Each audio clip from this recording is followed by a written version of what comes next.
These are the Samsung Galaxy Buds. They were announced alongside the Galaxy S10 late last week. The first thing you notice is the size of these guys. Look how much smaller they are than last year's Gear Iconx's. Not that the Gear Iconx's were big, I don't think they were, but they've managed to basically make the new size half of what it used to be.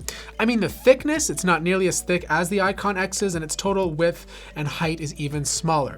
The next thing you notice is the plastic. The Iconx's had this like little matte finish on the top, which gave it some more grip.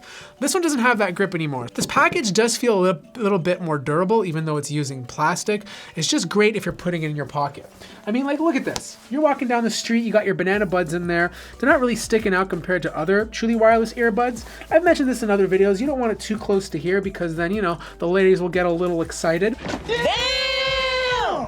But overall, I love the new design. They've kept the USB Type-C and completely removed the pairing button on the side. The way you pair the earbuds now is basically you open up the case, your Samsung device or other Android device detects it, and it automatically takes care of the pairing process. Now, if you're an iPhone user, you have to do it the old school way by going into your Bluetooth and connecting it manually. Now, I just want to talk about battery life quickly.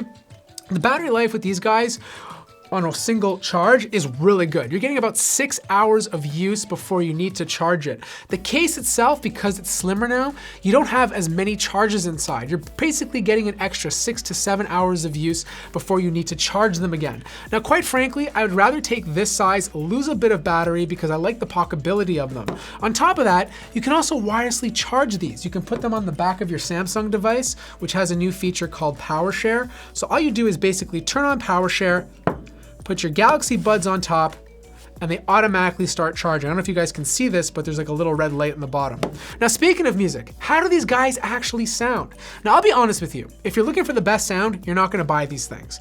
Again, these are $130 cheaper than the Apple AirPods, and the sound quality is probably on par with the AirPods, so good enough for like listening to music, making phone calls, and of course, watching content.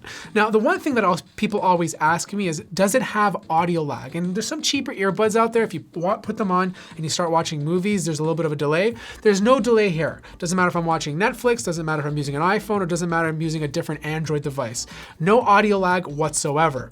Call quality is also good. Not as good as like having the smartphone directly connected to your ear, but good enough. Like the person on the other line didn't complain about my voice or my tone, and I didn't have any issues hearing them either.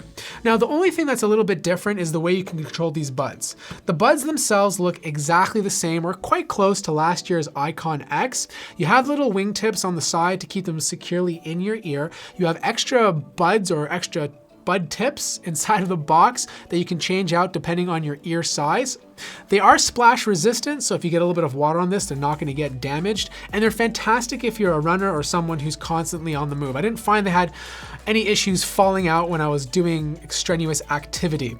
Now, the one thing that I don't like is basically the controls. They're very, very basic. With other earphones like the Sennheiser Momentums, for example, if I take the earbud out of my ear, the music automatically pauses and it resumes function as soon as I put it back inside. The other thing I don't like is you can't control the volume using your earbuds. Now, I'm not gonna nitpick over this because of the price. The price is really good, but it would have been nice to have that volume control on the earbud.